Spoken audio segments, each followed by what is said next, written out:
Ladies and gentlemen, or dear guests, on behalf of John von Neumann Computer Society, I am very happy to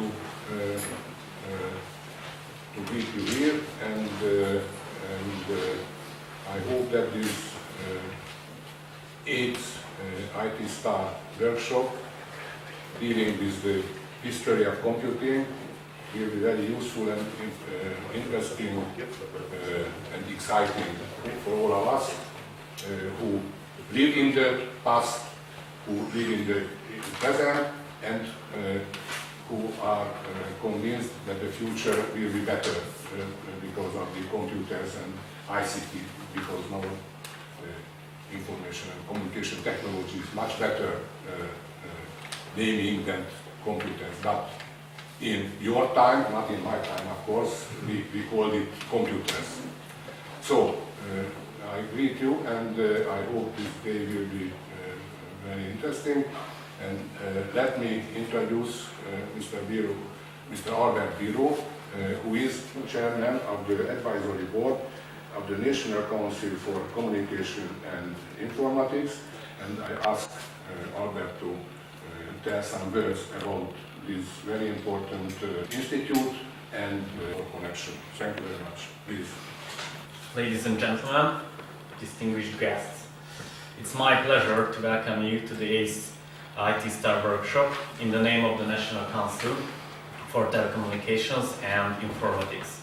In the 21st century, one of the most prominent sectors of economic competitiveness is the infocommunication sector. Information technology intervenes our entire lives.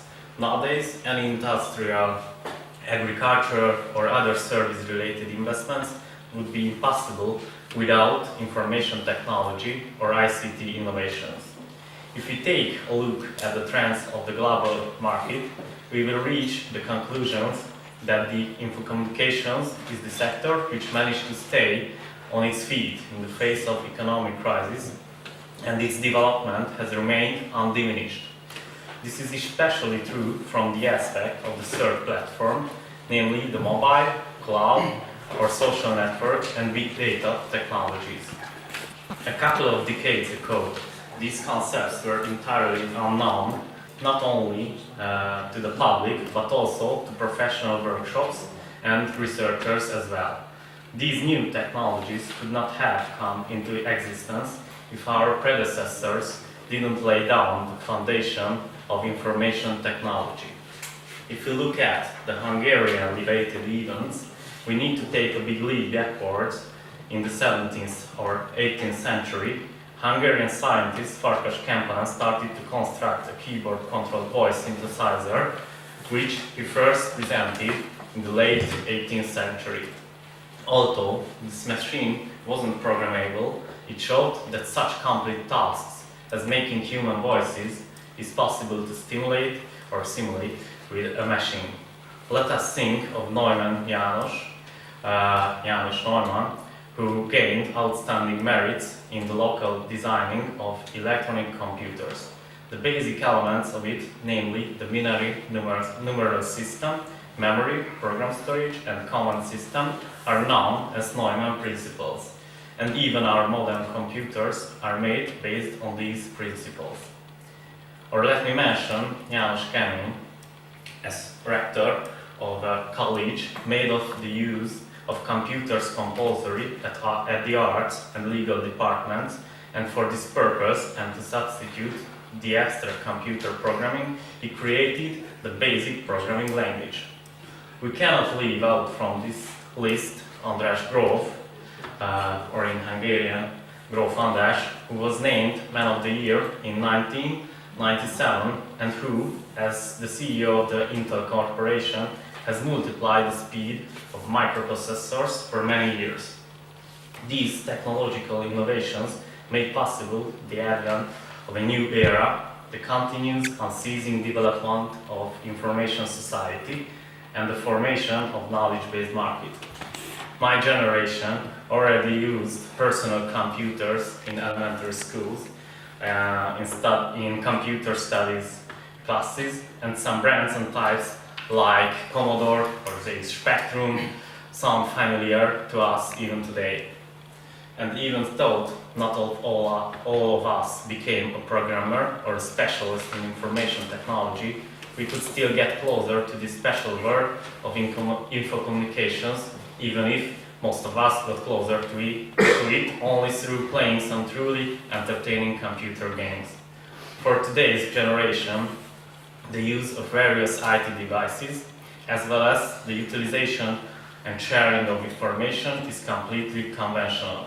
In Hungary, in the digital ecosystem, already connects millions of users and tens of millions of devices with networks of ever-growing capacity and electronic services getting more and more complex. The active participants of this complex system are the communities, enterprises, and NGOs, such as Neumann Association, as well as the public administration. It is among the most important tasks of the National Council for Telecommunications and Informatics to make recommendations to the government of the day regarding the development of an information society, to prepare strategic decisions related to communication and media, research and innovation, and also analyze government and ministerial decrees and legislative proposals as well. For this reason, it is crucial for us to have an objective view of these areas. It is vital to know in what technical and intellectual environment the current info communication world came to existence, and with the help of these, we can understand and map where this fast progress is headed. Today's conference, as well as the exhibition of the history of informatics, offers a new and excellent opportunity for this. I'm looking forward to some riveting presentations from our distinguished guests, and I wish for all of you a successful conference and fruitful discussions. Thank you very much.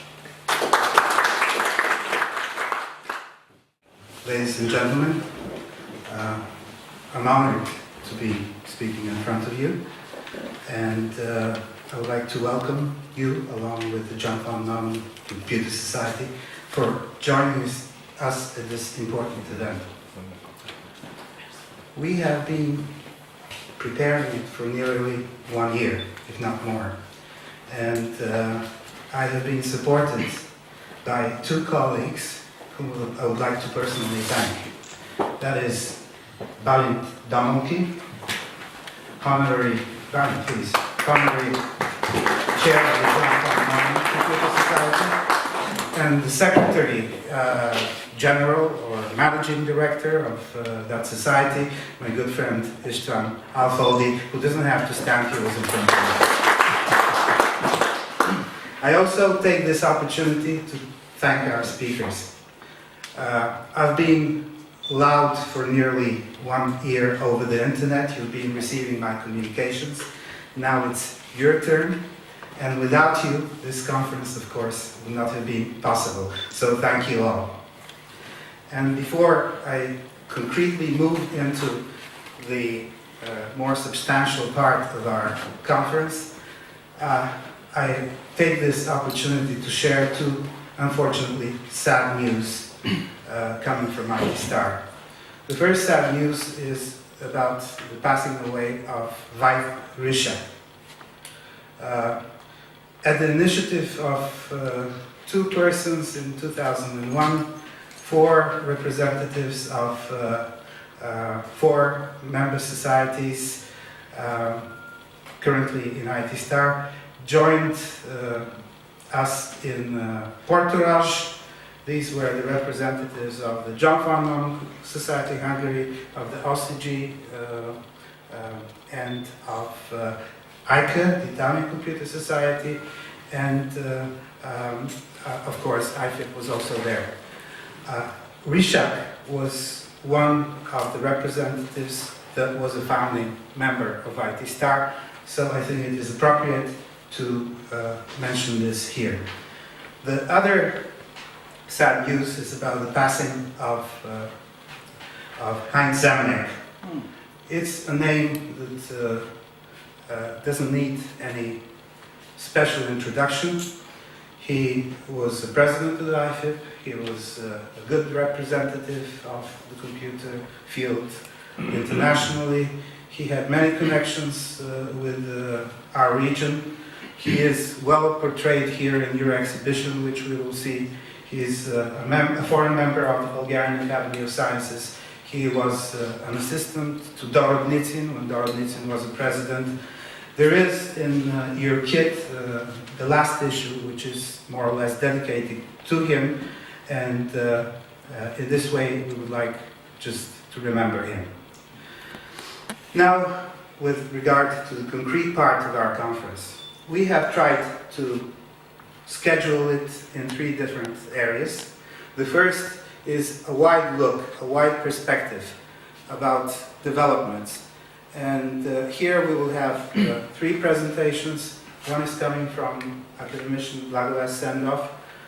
You'll hear presentations afterwards about how the scientific cooperation in information processing and information technology started, and the influence of IFIP, the International Federation of Information Processing. We have another, that is our keynote speaker.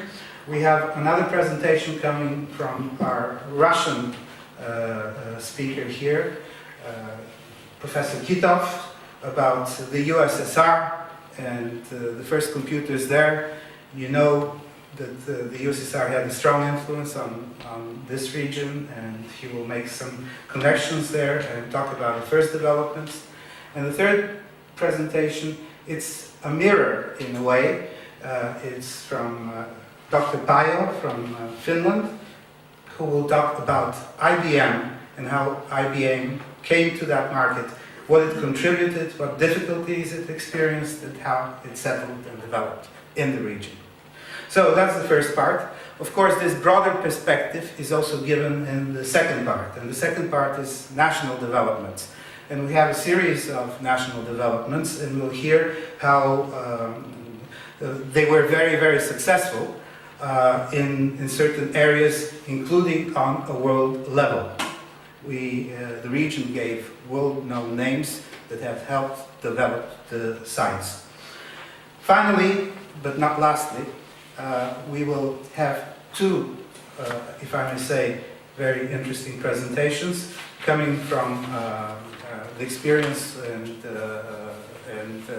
the way they have structured a museum in Valencia from Anapam San Juan, and also about this museum and how the idea developed and how the collection and the exponents were realized. And we will also see a beautiful expo here, which I think is marvelous, and I'm sure many of you might get even jealous. So that's the structure. You will hear, of course, the speakers now, but let me conclude with one thing. When I was preparing the newsletters and I was sending out information, you have the 3 newsletters, by the way, in your packs, and I was sending out information about what's contained there. I did receive internationally many good feedbacks, mails, and they said, we are very grateful to IT Star that it is organizing this event. And we're grateful because a lot is known around the world about Western developments and achievements, but very little is known about what has happened in this part of the world.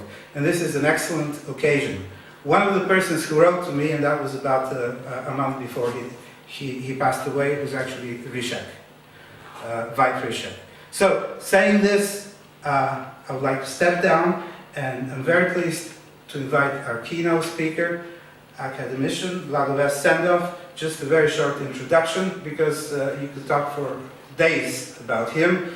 He was rector of the Sofia University, president of the Bulgarian Academy of Sciences, president of IFIP, chairman of the Bulgarian Parliament, and so on and so on and so on. So with these words, please, academician Sendov, it's an honor that you agreed to join us. Thank you.